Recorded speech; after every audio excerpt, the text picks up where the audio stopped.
चलिए शुरू करते हैं क्लास 12th की बुक स्वतंत्र भारत में राजनीति। आज हम बात करेंगे चैप्टर 2 की एक दल के प्रभुत्व का दौर पढ़ेंगे हम यहाँ पर। ये चैप्टर 1 के बाद स्टार्ट होता है, यानी आज़ादी के बाद जो हमारी पहली समस्या थी, क्या थी भाई, अखंड भारत, उसको हमने चैप्टर 1 में डिस्कस किया। अब यहाँ पर हमें पढ़ना है कांग्रेस पार्टी के बारे में और कांग्रेस पार्टी के साथ कुछ अन्य पार्टी के बारे में पढ़ना है, ठीक है, क्लियर। तो यहाँ पर मेनली हम चुनावों के बारे में जानेंगे, भाई चुनाव कैसे हुए, कब कब हुए, और कांग्रेस यहाँ पर बहुमत में सरकार बनाई, और यहाँ बात करेंगे जो बाकी पार्टी थी उनका क्या कहना था और लोकतंत्र कैसे स्थापित किया। मेनली इस चैप्टर में हम बात करेंगे लोकतंत्र स्थापित करने की और कांग्रेस पार्टी के बारे में बात करने वाले हैं, साथ ही कुछ अन्य पार्टी की भी हम लोग बात करेंगे। तो शुरू करते हैं फटाफट बिना देर किए। कह रहा भाई जो पहली समस्या थी वो तो हम लोगों ने सॉल्व कर दी। क्या थी सर पहली समस्या?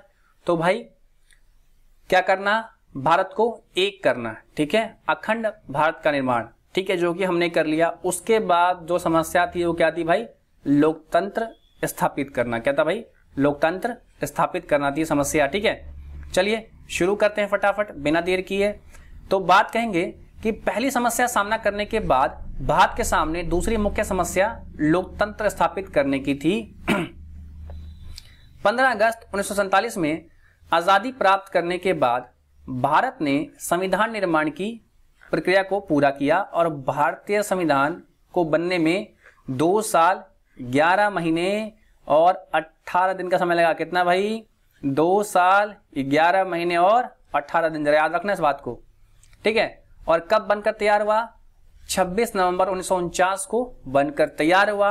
लेकिन लागू कब हुआ, लागू हुआ ये 26 जनवरी 1950 को। तो याद रखना ये बनकर तो तैयार हुआ था 1949 में, लागू हुआ 26 जनवरी 1950 को, ठीक है, क्लियर।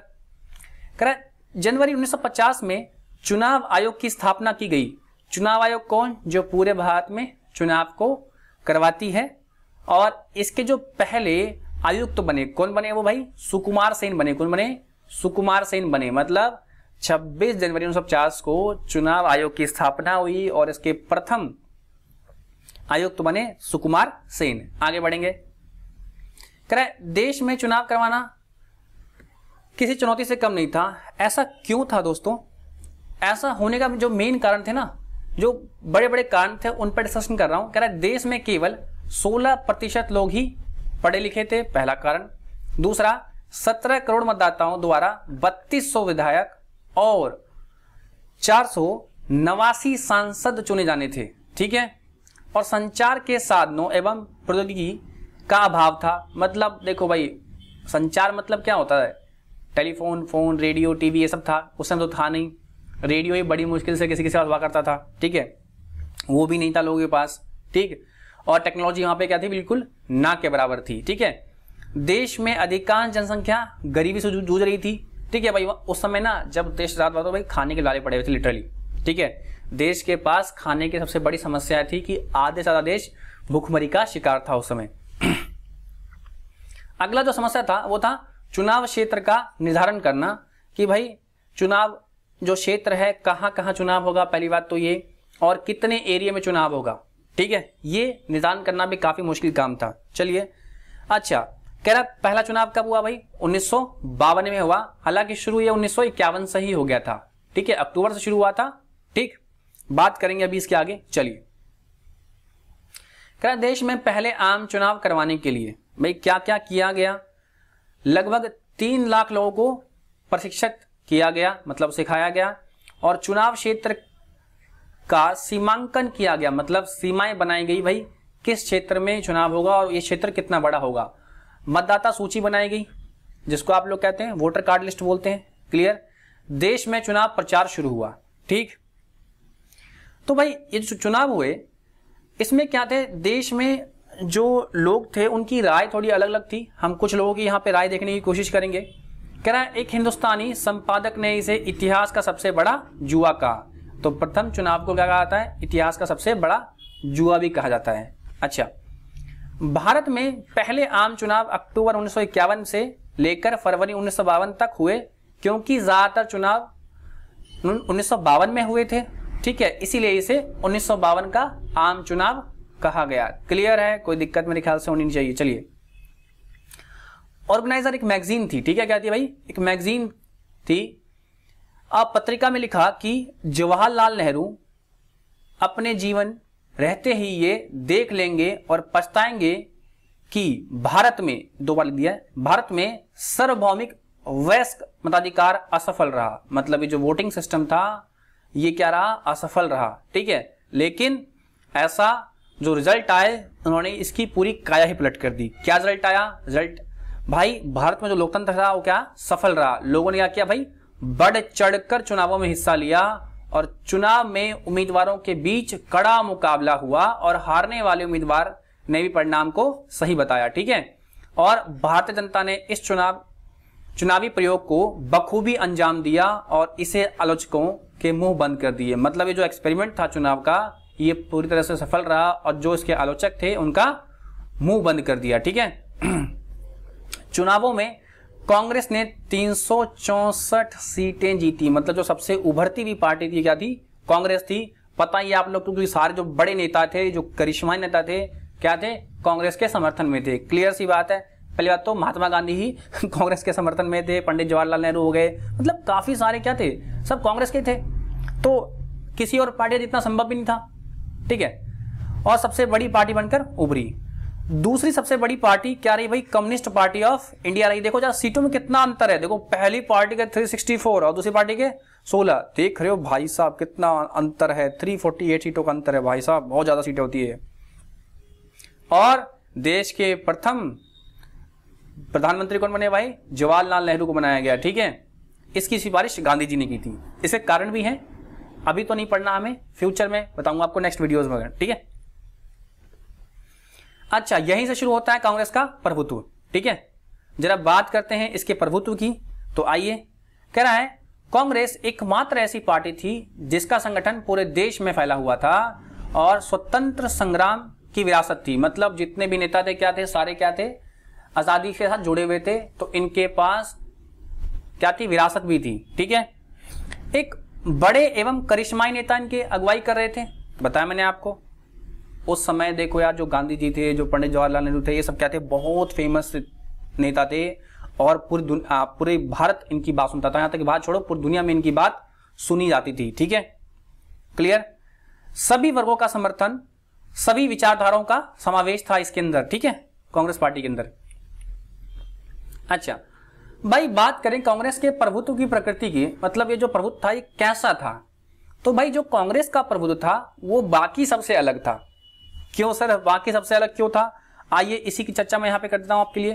कह रहा है भारत में कांग्रेस का शासन एक दल के प्रभुत्व जैसी ही था, पर इसकी विशेषता यह थी कि यह लोकतांत्रिक परिस्थितियों में स्थापित हुआ था। यानी कि लोगों ने कांग्रेस को अपनी मर्जी से चुनकर इतने सालों तक शासन करने का मौका दिया। मतलब क्या था भाई, यहां जो लोकतंत्र था लोगों द्वारा चुना गया था। क्लियर है, लोगों ने कहा था कि हम चाहते हैं कि कांग्रेस पार्टी हम पर शासन करे। क्लियर, यह अन्य देशों से पूरी तरह से अलग था और अन्य देश जैसे क्यूबा, चीन और सीरिया के संविधान में केवल एक ही पार्टी के शासन की व्यवस्था थी, लेकिन यहां पर ढेर सारी पार्टी थी। क्लियर, इंडिया में। और दूसरी तरफ म्यांमार और बेलारूस जैसे देशों में एक पार्टी का शासन सैन्य कारणों से हुआ। क्या मतलब, सैनिकों के सपोर्ट से हुआ, मतलब सैनिकों ने वहां पे तख्ता पलट करवाया। भारत में परिस्थितियां इससे अलग थी। भारत में लोकतांत्रिक शासन द्वारा कांग्रेस का प्रभुत्व का स्थापित हुआ, मतलब लोगों ने चुना इनको, ठीक है। लोकतांत्रिक कंडीशन होते हुए कांग्रेस ने सरकार बनाई, ठीक है। जो कि भारत में कांग्रेस की लोकप्रियता, यानी कितना पॉपुलर था कांग्रेस, इसको दिखाता है, ठीक है। क्लियर, समझ गए बात को। चलिए आगे बात करेंगे। अच्छा, वहां पे ना उस समय कुछ मुख्य पार्टियां हुआ करती थी, जरा इनकी बात कर लें कि वो मुख्य पार्टी कौन कौन सी थी। आइए जरा बात करते हैं। कह रहा है पहला था all India Trinamool Congress, next था बहुजन समाज पार्टी, उसके बाद हमारी बीजेपी जिसे भारतीय जनता पार्टी बोलते हैं, अगला है कम्युनिस्ट पार्टी इंडिया, और इसी यही टूट के ना दो पार्टी बना था। क्या था, एक था कम्युनिस्ट पार्टी ऑफ इंडिया मार्क्सवाद, ठीक है। अगला है इंडियन नेशनल कांग्रेस और है नेशनलिस्ट कांग्रेस पार्टी, ये मुख्य पार्टी हुआ करती थी, ठीक है। चलिए जरा बात करते हैं वन बाय वन। पहला है सोशलिस्ट पार्टी, बात करेंगे इसका निर्माण। सोशलिस्ट पार्टी का गठन 1934 में कांग्रेस के भीतर कुछ नेताओं द्वारा किया गया, पर 1948 में जब कांग्रेस ने अपने संविधान में परिवर्तन करके दोहरी नागरिकता को समाप्त किया तो समाजवादियों ने इसे 1948 में अलग से सोशलिस्ट पार्टी बनाई, पर इस पार्टी को चुनाव में खास सफलता नहीं मिली, मतलब चुनाव में कुछ खास नहीं कर पाई। बात करेंगे मुख्य नेता कौन थे भाई, तो भाई संस्थापक थे आचार्य नरेंद्र देव, मुख्य नेता थे राम मनोहर लोहिया, काफी फेमस थे, जयप्रकाश नारायण बहुत ही फेमस थे। बात करेंगे अशोक मेहता, MS जोशी और अच्युत पटवर्धन, ये सब क्या थे, इसके मुख्य नेता थे। बात करेंगे भाई इन्होंने क्या किया, तो इन्होंने समाजवाद में विश्वास, अमीरों और पूंजीपतियों की पार्टी बताकर कांग्रेस की आलोचना। अच्छा, किसान मजदूर पार्टी, प्रजा सोशलिस्ट पार्टी और संयुक्त सोशलिस्ट पार्टी।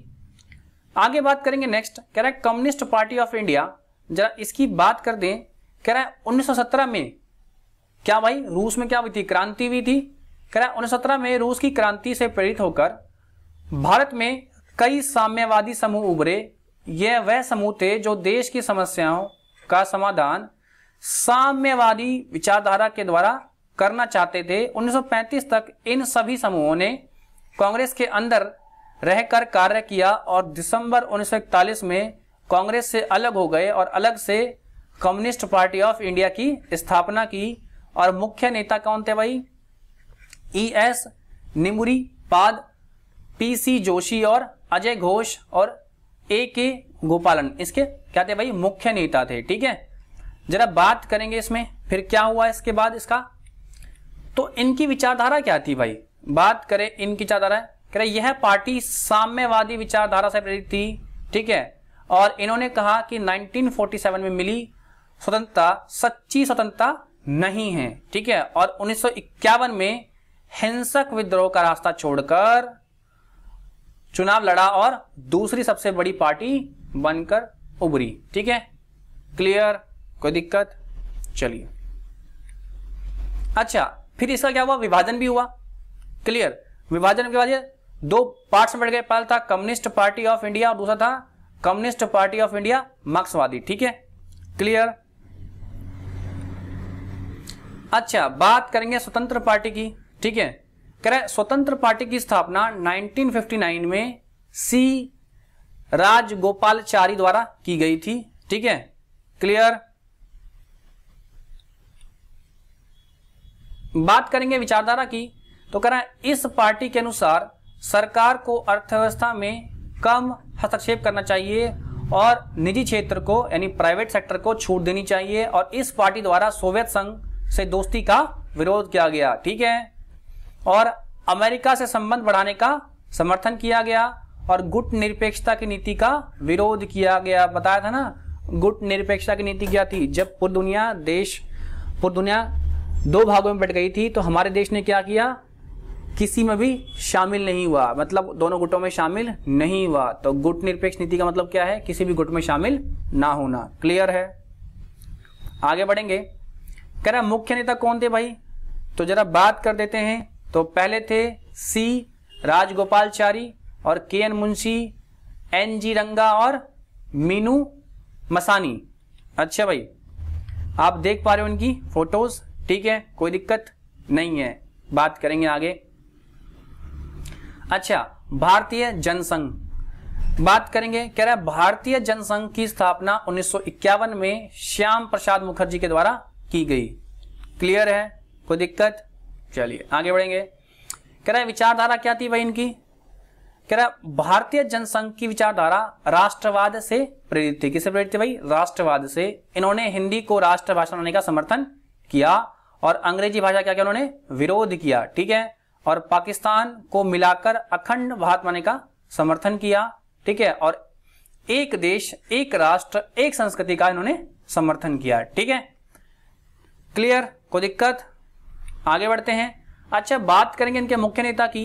तो जरा भाई देखो, पहला कौन था भाई?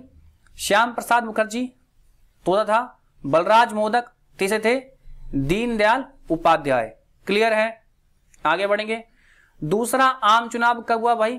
वो हुआ 1957 में। कब हुआ? 1957 में।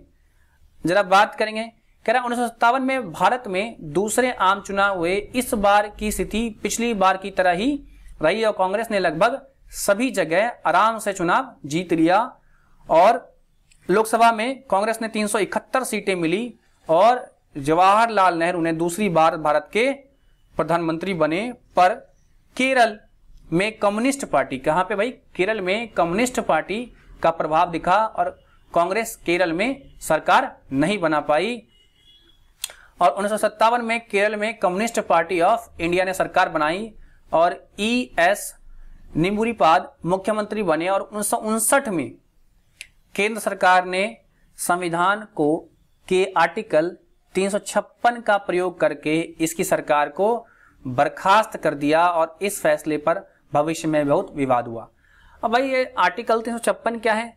तो इसी को कहते हैं राष्ट्रपति शासन लागू करना। इसी आर्टिकल के द्वारा किया जाता है, या आप इसको राष्ट्रपति शासन के नाम से आप लोग जानते होंगे। जहां पर क्या होता है, अगर कोई राज्य किसी भी तरह से अपने कार्य को करने में असक्षम रहता है, चाहे वो सुरक्षा व्यवस्था हो, चाहे किसी भी कारण से काम करने में सक्षम नहीं होता, तो वहां पर क्या होता है, केंद्र सरकार वहां पर 356 का इस्तेमाल करते हुए राष्ट्रपति शासन लगाती है और सरकार को गिरा देती है।